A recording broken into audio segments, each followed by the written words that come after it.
Good morning India. दोस्तों नमस्कार। दोस्तों, हमारे चैनल की कहानियाँ रोजाना सुनते रहने के लिए आप हमारे चैनल को सब्सक्राइब जरूर करें और इस वीडियो के पसंद आने पर इस वीडियो को लाइक करना ना भूलें। दोस्तों, अभी की हमारी ये वीडियो आज दोपहर की वीडियो की सेकंड पार्ट है।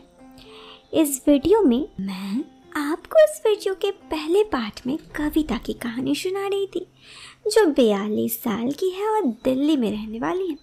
यहाँ वो अकेले रहती है। उसके 2 लड़के हैं जो नैनीताल में पढ़ते हैं, वहाँ हॉस्टल में रहते हैं। साथ ही उसके पति की मौत 6 साल पहले हो चुकी है। उसके पति एक बिजनेसमैन थे। अभी उसके पति का ये सारा बिजनेस उसका भाई संभालता है। तो अभी उसकी ननद ने एक दिन कविता को कॉल करके कहा कि उसके पति सागर दिल्ली कुछ काम से आ रहे हैं, तो 2 दिन के लिए उनके पास रुकेंगे। कविता ने कहा ठीक है जरूर, और फिर सागर को लेने के लिए गाड़ी भी भेज दी थी। लेकिन फिर सागर जो ही कविता से मिला, कविता उसे पहली बार देखकर मानो खो सी गई। उसने पहले तो उसे देखा था, लेकिन इस बार उसके कुछ जादू सा हो गया। इसी वजह से ये सब कुछ हुआ। लेकिन रिश्तेदारी के हिसाब से उसने अपने दिल को थाम लिया। फिर जब सागर उससे बात छेड़ी तो वो भी चुप ना कर पाई, और जब सागर ने उसके हाथों पे हाथ रखा तो कविता को अपनी ननद की याद आई और वो कमरे पे जाकर दरवाज़ा बंद कर देती है। आगे क्या होता है इस कहानी में जारी रखते हैं। साथ ही अगर आपको इस वीडियो की पहली पार्ट को देखना है तो उसका लिंक आपको डिस्क्रिप्शन में मिल जाएगा। चलिए अब इस कहानी में आगे बढ़ते हैं। जैसे ही मैं कमरे पे जाकर गेट लॉक की, मेरे अंदर एक अजीब सी लहर दौड़ रही थी। एक पल के लिए लग रहा था ये गलत है, तो एक पल वहीं लग रहा था ये सही है।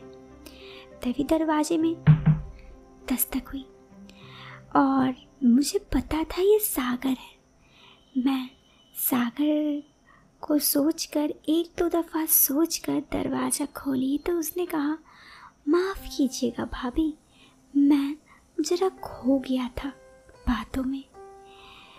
इसके बाद वो जाने लगा और वो अपने कमरे पे चला आया। मैं दोबारा अपने कमरे पे आके दरवाज़ा नॉक कर ली और बेड पर जाकर सो गई। मुझे नींद नहीं आ रही थी। हर पल मन चंचल सा हो रहा था। एक दफ़ा लग रहा था ये सब गलत है। मेरी नंदोई के बारे में सोच रही थी, तो एक बार ननद के बारे में सोच लग रहा था ये गलत है।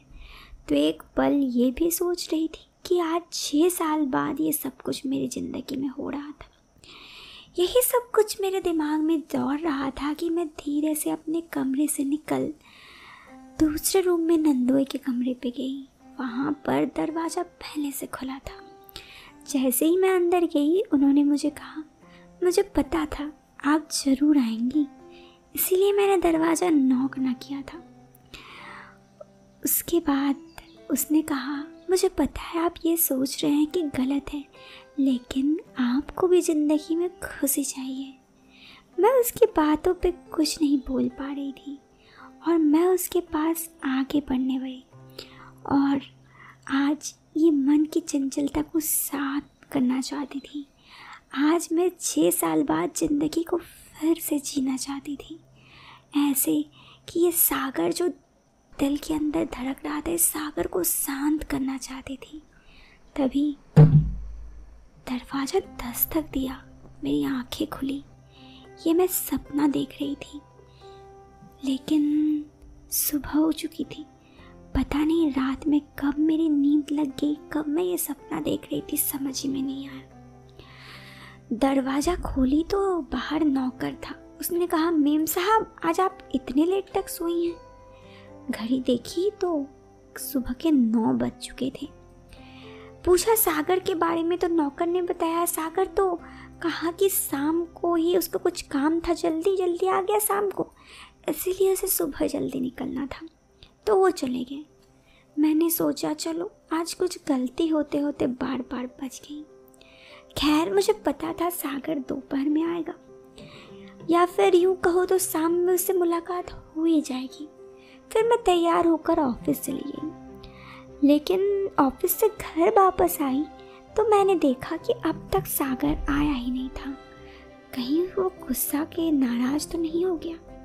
मन किया फ़ोन कर लूँ, लेकिन सोचा कुछ देर इंतज़ार कर लेती हूँ, आखिर इंतज़ार का फल मीठा होता है। लेकिन पता नहीं क्यों आज ये इंतज़ार का फल ही शायद नहीं मिलने वाला था। जब मैंने सागर को कॉल किया तो उसने बताया उसकी काम हो गई थी।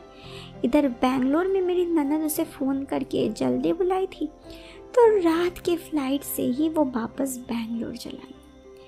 मैंने कुछ ना कहा, लेकिन अब मेरी सागर से दिन भर में कई बार बात हो जाती। पहले बात व्हाट्सएप चैटिंग तक ही था, लेकिन अब ये बात धीरे धीरे बढ़ने लगा था। अब हम फ़ोन पर भी बात करने लगे थे। अब मैं उसे अपना मानने लगी थी, शायद वो भी। मुझे अब भी अफसोस था कि उस रात हम दोनों मिल ना सके, लेकिन फिर मैंने और सागर ने मिलकर एक प्लान बनाया जिसमें सागर वापस दिल्ली आएगा बेंगलोर से। लेकिन हमारी प्लान में थोड़ी सी गड़बड़ हो गई। हुआ कुछ यूँ कि मेरी ननद ने कहा कि मैंने भी कविता भाभी से बहुत दिन से मुलाकात नहीं की, चलो मैं भी जाती हूँ। ये बात जब मुझे सागर ने कहा तो मैंने कहा उसे भी ले आ जाओ, वैसे भी वो आएगी तो ज़्यादा दिक्कत ना होगी, यही मैंने सोचा। और फिर वो उसे भी ले आए। तय समय पर मेरी ननद और नंदोई दोनों फिर दिल्ली एयरपोर्ट पहुंच गए थे, तो मैंने गाड़ी भेज दी। आज मैं ऑफिस नहीं गई थी क्योंकि मेरी ननद से पूरे 4 साल बाद मेरी मुलाकात हो रही थी। मैं उससे मिली तो काफ़ी देर बात की। सागर तो पहले ही कह चुका था कि उसे दिल्ली में कुछ काम है, तो काम के सिलसिले पे चला गया। लेकिन उसने कहा कि हमें मौका ज़रूर मिलेगा एक होने का। फिर सागर काम से आया तो उस दिन तीनों मिलके बात करने लगे। मेरी ननद मुझे अकेले छोड़ ही नहीं रही थी और इसीलिए मैं और सागर मिल नहीं पाए। लेकिन फिर दूसरे ही दिन मेरी ननद ने कहा 4 साल बाद आई हूँ, कुछ कॉलेज के दोस्त बुला रहे हैं तो मैं जाऊँ। मैंने कहा हाँ हाँ ज़रूर जाओ। मन ही मन मैं सागर को देख मुस्कुरा रही थी और सागर भी मुझे देख मुस्कुरा रहा था, मानो ये इंतज़ार का पल अब ख़त्म होने को था। इस इंतज़ार में हम 3 महीने से बैठे थे। तो हुआ कुछ यूँ कि मेरी ननद ने कहा कि मैं आधे घंटे में निकलूँगी, तो उन्होंने मुझे कहा भाभी आज आप ऑफिस जाएंगी? मैंने कहा नहीं, आज मैं छुट्टी पर हूँ।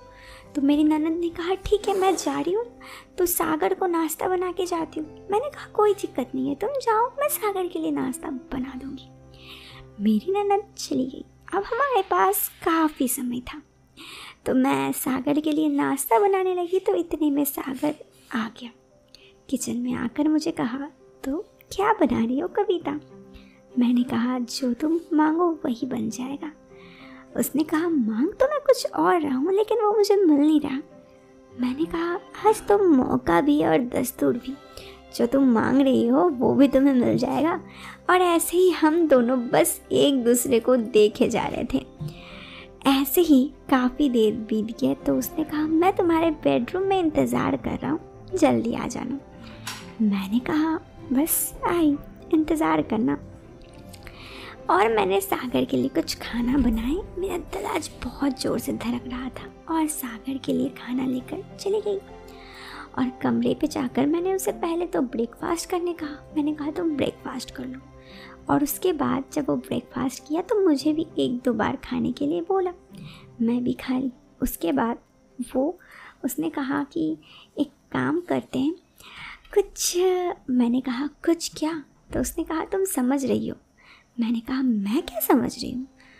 उसने कहा तुम समझदार हो, मुझे पता है तुम सब समझ रही हो।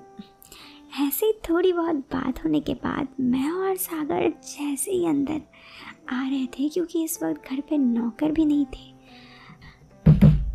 दरवाज़ा पुनः दस्तक दिया।